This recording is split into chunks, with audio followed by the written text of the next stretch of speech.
Hi guys, welcome to my channel. It's unboxing time. Got a new gadget. Ito, ang Supremo Conquest. Pinaka bagong action camera ng Supremo. Yes guys, unbox natin at gawa tayong review, okay? Ito na ang Supremo Conquest. Kakabili ko lang last Saturday yan sa SM South. Okay, open na natin. Anong mga kasama niya? Excited ako magamit. Yun siya, oh. Thumbs. Oops. Box. That. Beautiful. Diba? Okay, gaya natin.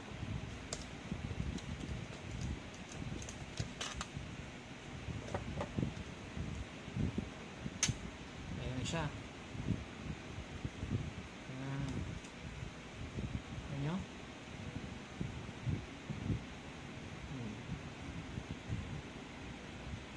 Conquest. Ayan, diba? Okay natin.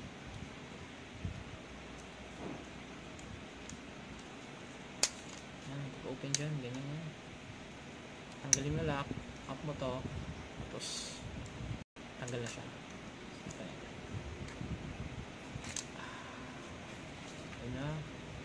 Si Conquest camera. Tanggalin ko lang sa ano niya, waterproof case para makita nyo ang itsura niya. Bali, ayan niya. See? Bago na yung lens niya sa harap. Same pa rin ang feeling, pero dual buttons pa rin. Power, click. Ang may dagdag lang siya is nagdagdag sila ng up-down button na para mas madaling mag-navigate sa menu na Conquest. Okay, open natin siya.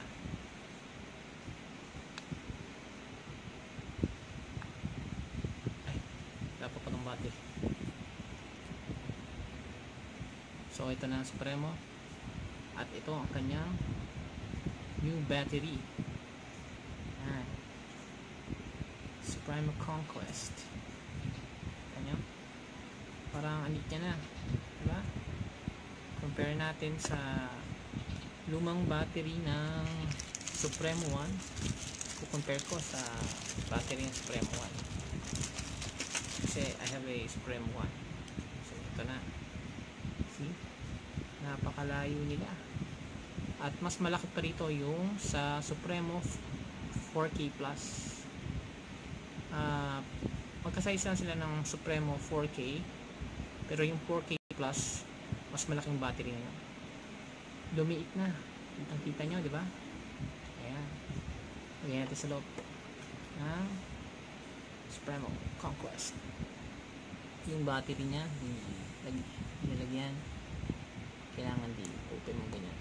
Open mo. Hihilayin mo lang to. Ayan. See? Ayan. Lagyan na natin. At ang maganda dito, nagustuhan ko rito sa Supremo 4K, may universal screw hole siya. So, pwede natin ipasok ang mga tripod. Nakatayo na lang siyang ganon. Yun ang maganda dito. Sa ibang Supremo, wala. Ngayon, meron na. Open natin screen.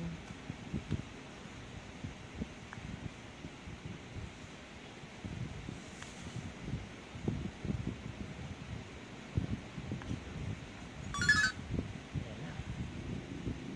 Ang Supremo.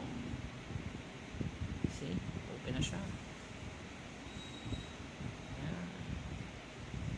Ayan. Menu button. Punta ka sa menu button. Ayan.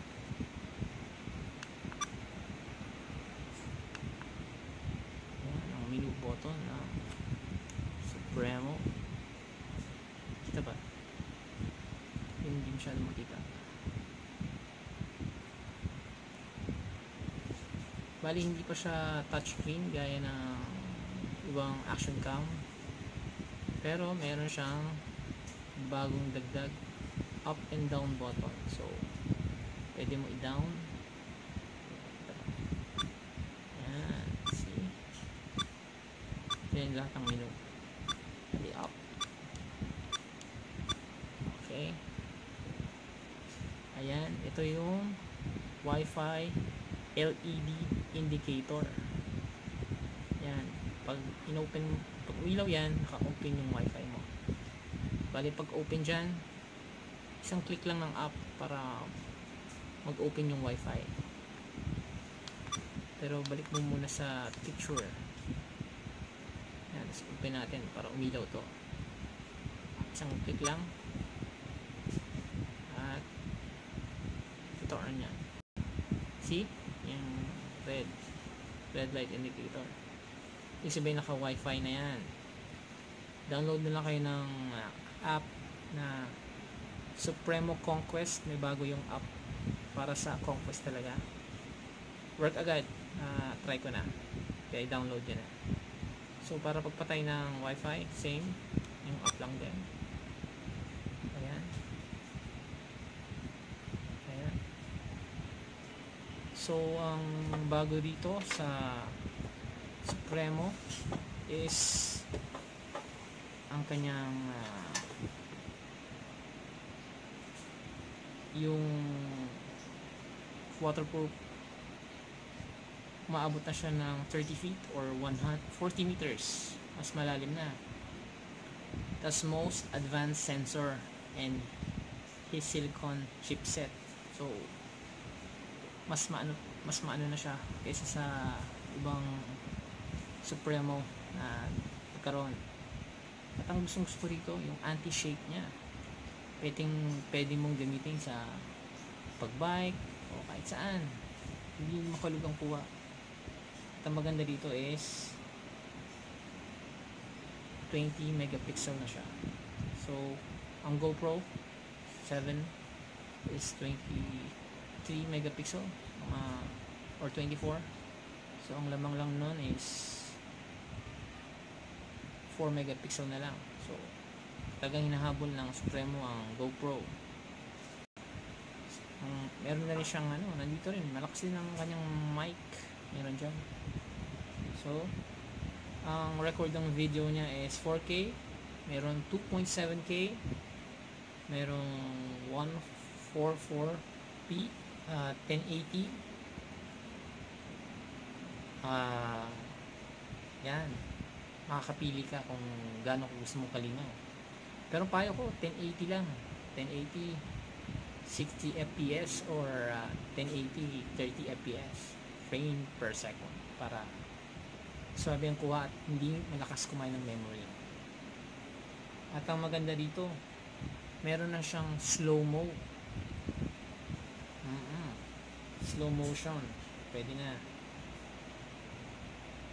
At ang maganda dito, binago nila, mas wide yung dynamic range niya. Kumbaga, nakatuto ka na, pero pag sinilip mo, malayo pa rin. Okay.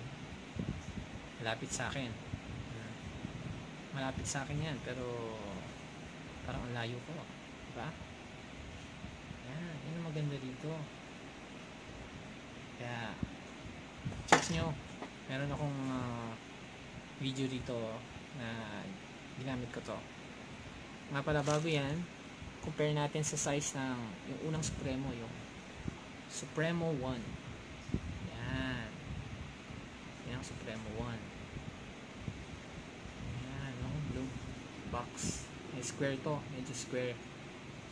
Medyo rectangle na Supremo Conquest. Ano? Ayan. Yung pa rin buttons. Wala sa gilid. Supremo 1, ito yung parang select niya na up and down. Pero ngayon, mas pinadali na meron ng up and down ng button ng Conquest. Ayan. Okay guys, check nyo yung mga vids ko dito. Okay? Sa accessories, marami rin ng Supremo Conquest, pero kung compare siya sa Supremo 4K Plus, mas kumonti na. So ito, meron siyang para sa bike. Yan, pwede mo kabit sa bike yan. Ito mga hooks, ito J-hook, kailangan to kailangan ko para sa head strap ng bike, helmet, tapos sa chest strap, ito mga J-hook kailangan. Kasama rin niya merong parang sa helmet, para ididikit mo na lang, para tapos isasalpak mo na yung J-hook, doon mo na ikakabit yung camera. Yan, adhesive siya, bali didikit. Okay, ito may kasama siyang adhesive, tapos may bakal na string. So ang sabit siguro to, yan yung mga pansabit, para pwede mo isabit yung hawakan na lang yung action cam. Yan may pa rin purpose nito, kung ikaw nang bahala kung anong gusto mong pagdikit. Yan, marami siyang halos same lang, pero magagamit mo siya. Kasama siya ng kanyang saksakan at kanyang cable.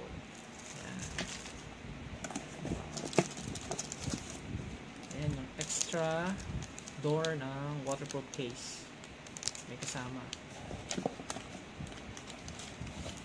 Tapos ito may mga straps, kasama siya. Straps, kanyang straps yan. Ito nga pala ang extra battery kasama ng Conquest, at ang kanyang Supremo Conquest watch. Ayan, see, i-charge din siya. Ayan, natanggalin mo siya, ma-charge mo sa USB cable. So bali ito yung sa video, yung bilog, itong triangle sa pictures. So isang press mo na, magtitik na siya ng pictures, tapos isang press mo ng circle, ito automatic video na yan, record. Ito naman, ang purpose nito, yung screen niya mamamatay siguro, for masave yung battery, mas makasave siya ng battery, kaya ino-off yung screen. Pero miski naka-off yung screen, patuloy pa rin siya nagre-record. Siyempre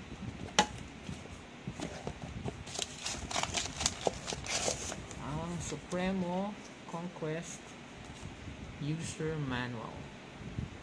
Yan, kung paano gamitin yung Supremo dun sa mga bago lang sa action camera. Yan, check nyo, basahin nyo mabuti. Meron din siyang free stickers. Yan, stickers. Yan, sticker, para dalawang sticker lang. Ito isa. Yan, yan ang laman ng action camera. Guys, for me, kukumpare natin sa Supremo 1 or Supremo 4K, 4K Plus, mas advanced na talaga itong ginawa ng Supremo. Lightweight naman siya. Compare dito, pareho silang lightweight, pero talagang pinagkasya nila dito yung mga advanced na tech para sa magamit. Hopefully, sana magamit siya na matagal. Ingat-ingat lang sa paggamit at pag-charge. Siguro, mga ganun. Sana maglabas sila ng hiwalay na battery chargers para sa battery, para kumbaga mas safe, hindi na dito mismo i-charge. Okay guys? Okay, yun na lang guys. Salamat sa pagtangkilik. Don't forget to like and share and subscribe. Sana nagustuhan nyo yung review ko para sa Supremo Conquest. Bye! Time to test na tong Supremo Conquest. Bale, stop ko siya sa chest ko, sa chest mount, para mas maganda ang view pag nakabike. Okay, let's check it out.